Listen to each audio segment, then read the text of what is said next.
اعوذ باللہ من الشیطان الرجیم بسم اللہ الرحمن الرحیم وبہ نستعین وصلی اللہ علی سیدنا محمد واہل بیتہ الطیبین الطاہرین اللہم صلی علی محمد وآل محمد وعجل فرجہم۔ یہ 5واں چیپٹر ہے اس کتاب کا، 3 منٹ قیامت کے۔ پچھلے چیپٹر میں ہم اس بات پر اس موضوع کو تمام کیے تھے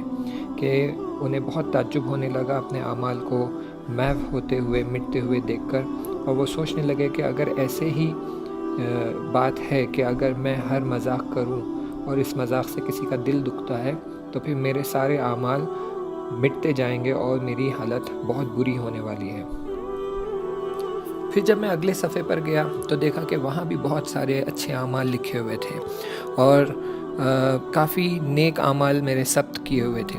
لیکن اتفاقاً اس پیج کا میرا کوئی بھی عمل پاک نہیں ہوا، کوئی بھی عمل مٹا نہیں، جبکہ میں دیکھ رہا تھا کہ اس پیج پر بھی میرے نام سے کئی ہنسی مذاق لکھے گئے تھے، لیکن میں نے جب دھیان سے دیکھا، دقت سے دیکھا، تو میں نے دیکھا کہ یہ جو میں نے ہنسی مذاق کی تھی میرے دوستوں کے ساتھ بیٹھ کر، تو میں ان کے ساتھ مل کر ہنس رہا تھا، نہ یہ کہ کسی کی اہانت کر رہا تھا، کسی کی توہین کر رہا تھا، کسی کے اوپر ہنس رہا تھا، بلکہ ہم سب مل کر کچھ باتیں کر رہے تھے اور آپس میں ہنس رہے تھے۔ کسی کا دل دکھایا نہیں جا رہا تھا، کسی کی غیبت نہیں ہو رہی تھی، اور اس ہنسی مذاق میں کوئی گناہ شامل نہیں تھا۔ اسی وجہ سے نہ صرف یہ ہنسی مذاق لکھا گیا اور اس کی وجہ سے میرے اعمال میٹے نہیں گئے، بلکہ یہ ہنسی مذاق نیک اعمال کے عنوان سے لکھے گئے تھے، یعنی یہ کہ یہ ہنسی مذاق بھی ایک طریقے کی عبادت گنی گئی تھی۔ اور تبھی مجھے رسول خدا صلی اللہ علیہ وآلہ وسلم اور امام حسین علیہ السلام کی حدیث یاد آ گئی، جس میں انہوں نے فرمایا تھا کہ نماز برپا کرنے کے بعد سب سے بڑا عمل یہ ہے کہ تم ایک مومن کے دل کو شاد کرو۔ اور اس موقع پر ہم سب جب مل کر ہنس رہے تھے تو ہم سب جو مومن بھائی تھے، ہم سب کا دل شاد تھا اور اس میں کوئی گناہ شامل نہیں تھا۔ اسی لیے یہ ہنسی مذاق بھی ایک نیکی کی طرح، ایک نیک عمل کی طرح ثبت کیا گیا تھا۔ پھر جب اگلا پیج پلٹایا تو دیکھا کہ وہاں پر میرے نام سے ایک حج لکھا ہوا تھا، یعنی میرے لیے ایک حج کا ثواب لکھا ہوا تھا۔ میرے چہرے پہ بڑی مسکراہٹ آ گئی اور میں اس لبخند کے ساتھ، مسکراہٹ کے ساتھ اس ملک کی طرف متوجہ ہو کر کہتا ہوں کہ مجھے یاد نہیں ہے کہ میں اس عمر میں مکے گیا تھا اور کوئی حج کیا تھا، تو پھر میرے نام سے حج کا ثواب کیسے لکھا گیا؟ تو اس ملک نے بتایا کہ کچھ اعمال ایسے ہوتے ہیں جس کا ثواب کئی حج کے برابر ہوتا ہے، اور شاید تم نے ان میں سے کوئی ایسا عمل انجام دیا جس کی وجہ سے تمہارے نام سے حج لکھا گیا ہے۔ بہت سارے ایسے اعمال ہیں جن کے لیے ایک ایسے عمل کی وجہ سے چندین برابر حج لکھے جاتے ہیں، جیسے ماں باپ کی طرف محبت کی نگاہ کرنا، یا پھر زیارت امام رضا علیہ السلام جانا، معرفت کے ساتھ اہل البیت کی زیارت کرنا، اور اس طرح کے اعمال باعث ہوتے ہیں کہ تمہارے نام پر حج کا ثواب لکھا جائے۔ پھر میں نے دیکھا کہ پھر میرے جو اچھے اعمال تھے وہ ایک ایک کر مٹ رہے تھے۔ اب تو مجھے کچھ پوچھنے کی بھی ضرورت نہیں، کوئی سوال کرنے کی بھی ضرورت نہیں، میں خود دیکھ رہا تھا کہ جب آخر شب دیر رات میں اور میرے دوست جمع ہو گئے تھے، ہم ایک دوسرے کو ستا رہے تھے، ایک دوسرے کے ساتھ مذاق کر رہے تھے، کسی افراد کے ساتھ مذاق کرتے ہوئے اسے ستا رہے تھے، اور پھر مجھے وہ سورہ زمر کی آیت یاد آ گئی کہ جس میں یہ بیان کیا گیا ہے کہ کچھ ایسے اعمال تمہارے ہوتے ہیں جن کی وجہ سے تمہارے نیک اعمال حبط ہو جاتے ہیں، نابود ہو جاتے ہیں۔ اور جب میرے اعمال مٹ رہے تھے تو مجھے بہت افسوس ہو رہا تھا، تو 2 جوان جو میرے آس پاس کھڑے ہوئے تھے، جو میرے سیدھے ہاتھ اور دائیں ہاتھ کی طرف، میں ان کی طرف پلٹا اور کہا تم لوگ کچھ کرتے کیوں نہیں ہو؟ میرے سارے اعمال اس طرح مٹے جا رہے ہیں۔ تو ان دونوں نے اپنا سر ناامیدی والے انداز سے ہلا کر اشارہ کرتے ہوئے کہا کہ ہم یہاں کچھ نہیں کر سکتے، یہ تمہارے خود کے اعمال ہیں، تم نے خود اپنے ہاتھوں سے اپنے اعمال کو جلایا ہے۔ پھر میں جیسے جیسے صفحے پلٹاتا جاتا تو دیکھتا کہ کئی ایسے اعمال جو بہت اچھے تھے، جن کے لیے میں نے بہت محنت کی اور بہت زحمت اٹھائی تھی تاکہ یہ اعمال ثبت ہو اور ان کی مجھے نیکی ملے اور ثواب مل سکے، دیکھ رہا تھا کہ کچھ میرے ایسے اعمال کی وجہ سے ایک ایک کر کے یہ سارے مٹتے جا رہے تھے۔ میری روح پر بہت زیادہ فشار آ رہا تھا، بس ایسے جیسے کہ بس ابھی میرا دل رک جائے گا۔ دیکھ رہا تھا کہ میری ساری معنوی ثروت جو میں نے اس دنیا میں زحمت اٹھا کر، محنت اٹھا کر اس دنیا کے لیے بھیجی تھی، وہ ایک ایک کر کے نابود ہوتی جا رہی تھی، ایک ایک کر کے جلتی جا رہی تھی۔ نہیں جانتا تھا کیا کروں، بس چاہتا تھا کہ میرے اعمال بچ جائے، محفوظ رہ جائے اور حفظ ہو جائے۔ جتنا بھی میں نے مذاق کیا، جتنی بھی میں نے مستی کی، جتنی بھی میں نے ہنسی اڑائی اور کسی کا دل دکھایا، تو دیکھ رہا تھا کہ ان چھوٹے چھوٹے بے مطلب مذاقوں کی وجہ سے میرے اتنے اچھے اعمال میرے پروندے سے، میرے پیجز سے، میری کتاب سے نکل کر دوسروں کی کتاب میں جا رہے تھے اور ان کے نام پر لکھے جا رہے تھے۔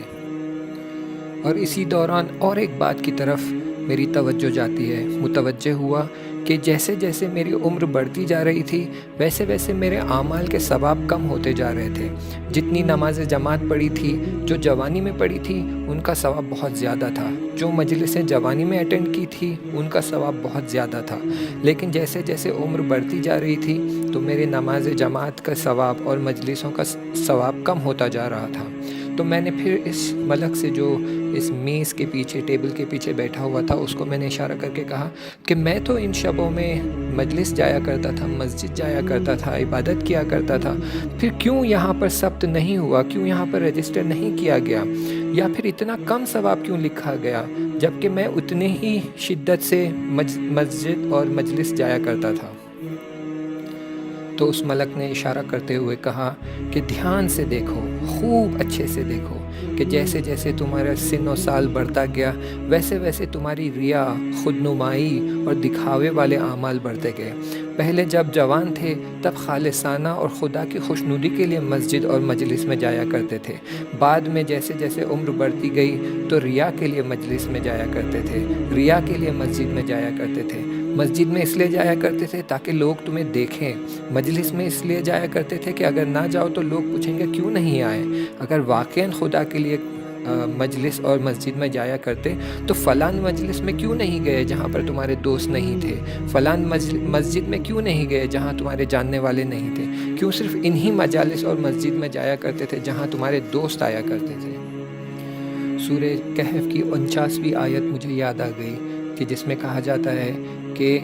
ان کی اعمال کی کتاب ان کے سامنے رکھی جائے گی، پس گنہکاران اور بدکاران دیکھیں گے اپنے اعمال کو، اور تم ان کو پاؤ گے ایسی حالت میں جب وہ بہت ڈرے ہوئے ہوں گے اور کہیں گے وائے ہو ہم پر، یہ کیسی کتاب ہے کہ اس میں کوئی بھی اعمال، چھوٹے سے چھوٹا اعمال بھی کنار نہیں رکھا گیا مگر اس کے اسے ثبت کیا گیا ہے۔ اور اعمال، خود کے اعمال کو دیکھیں گے اور پروردگار تم میں سے کسی پر ظلم کرنے والا نہیں ہے۔ جیسے جیسے صفحے پلٹا رہا تھا تو دیکھا کہ جو اعمال بہت زیادہ امپورٹنٹ اور بہت زیادہ ارزش مند اور ویلیو والا تھا، وہ صفحے کے سب سے اوپر اور بہت بولڈ میں لکھا ہوا تھا۔ تو ایک صفحے پر میں نے دیکھا کہ لکھا ہوا ہے کہ ایک غریب اور فقیر خانوادے اور فیملی کی مدد کی ہے، بہت بولڈ میں لکھا ہوا تھا۔ اور اس عمل کے جزیات اس فلم میں مجھے نظر آ رہے تھے، لیکن اگر سچ پوچھو گے تو جتنا میں نے سوچا، جتنا میں نے یاد کرنے کی کوشش کی،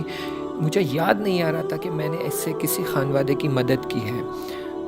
یعنی میں چاہتا تھا کہ مدد کروں، اما میرے پاس اتنا مال نہیں تھا، میرے پاس مالی توانائی نہیں تھی کہ میں ان کی مدد کروں۔ اور وہ خانوادہ اور فیملی کی حالت بھی بہت بری تھی، میں انہیں اچھے سے جانتا تھا، وہ ہمارے ہمسائے تھے، ہمارے نیبرز تھے، اور ان کی مالی حالت بہت بری تھی، اور میرا دل بہت چاہتا تھا کہ میں ان کی مدد کروں، لیکن میرے پاس نہ اتنا مال تھا، نہ میرے پاس اتنی توانائی تھی۔ اسی لیے ایک دن میں گھر سے نکلا اور جن لوگوں کو میں جانتا تھا اور وہ جو ان خانوادوں کو جانتے تھے، بازار میں تھے، دکان میں تھے اور میرے رشتہ دار تھے، ان کے پاس گیا اور ان سے کہنے لگا کہ دیکھو یہ ایک فیملی ہے جو بہت غریب ہے اور جن کی مالی حالت بہت خراب ہے، کیوں نہیں تم انہیں تھوڑی بہت مدد کر دو۔ جتنا میں ہو سکتا تھا اس فیملی کے بارے میں ان لوگوں کو بتایا اور چاہتا تھا کہ وہ ان کی مدد کرے، لیکن ان میں سے کسی نے بھی میری بات نہیں کی، نہیں سنی، بلکہ کسی نے مجھے یہ کہا کہ بچے تم ابھی بہت چھوٹے ہو، یہ سب کام بڑے لوگ کرتے ہیں، ایسے کاموں میں مت پڑو۔ مجھے یاد ہے جب میں صرف 15 سال کا تھا اور جب دیکھا کہ یہ لوگوں کی میرے ساتھ ایسی رفتار ہے اور وہ میری بات کی کوئی ویلیو نہیں کرتے اور میری بات نہیں سن رہے ہیں، تو پھر میں نے بھی زیادہ کوشش نہیں کی۔ لیکن عجیب بات تھی کہ وہاں لکھا ہوا تھا کہ میں نے اس فیملی کی مدد کی ہے، جبکہ میں نے نہیں کی۔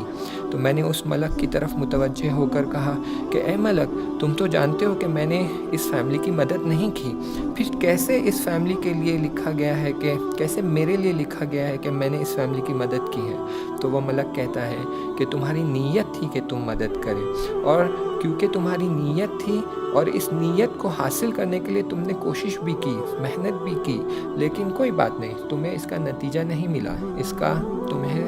حل نہیں ملا، تم اپنے ہدف تک نہیں پہنچ پائے، لیکن پھر بھی تم نے کوشش کی اور تمہاری نیت خالص تھی، اور اسی نیت اور یہ کوشش کی وجہ سے یہ عمل تمہارے عمل نامے میں ثبت ہوا ہے کہ تم نے اسے انجام دیا ہے۔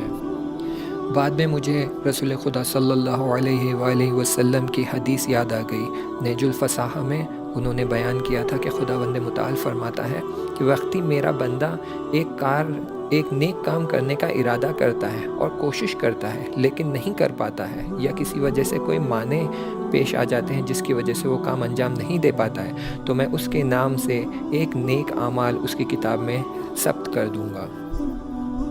اور ایسا ہی ہوا تھا کہ جتنی میری فکر اور نیت جو اچھے کاموں کے لیے تھی، وہ تمام صفحوں میں میں دیکھ رہا تھا کہ پیجز میں لکھی ہوئی تھی، ثبت کی ہوئی تھی، اور جگہ جگہ پر میں دیکھ رہا تھا کہ ایسے اعمال جن کی میں نیت کرتا تھا اور کوشش کرتا تھا اور اس کام کو بجا لانے کے لیے قدم اٹھاتا تھا، لیکن کسی وجہ سے وہ اعمال انجام نہیں ہو پاتے تھے، شاید کوئی مشکل آ جاتی تھی یا کوئی اور مصلحت کی وجہ سے اگرچہ وہ انجام نہیں ہو پائے، لیکن کیونکہ میری نیت تھی اور اس عمل کے لیے میں نے حرکت کی تھی تو یہ اعمال ثبت ہوئے تھے۔ اور خدا کا شکر کہ کوئی ایسی نیت جو گناہ کی یا نادرست نیت تھی وہ ثبت نہیں ہوئی، تو میرے اچھے نیت اور حرکات ثبت ہوئے، اور ایسی نیت جو گناہ کے لیے تھی وہ ثبت نہیں ہوئی تھی۔ لیکن میں دیکھ رہا تھا کہ میرے اچھے اعمال چھوٹی چھوٹی غلطیوں کی وجہ سے، چھوٹے چھوٹے گناہوں کی وجہ سے، جس کا مجھے کوئی فائدہ نہیں ہوا دنیا میں، ان کی وجہ سے میرے اعمال، اچھے اعمال محو ہوتے جا رہے تھے۔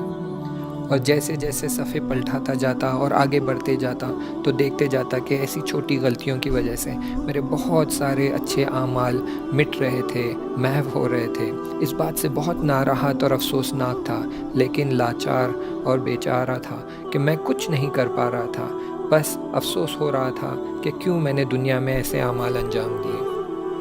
انشاءاللہ آگے کی بحث 6th چیپٹر میں آپ کے خدمت میں پیش کرتا ہوں۔ تب تک کے لیے التماس دعا، خدا حافظ۔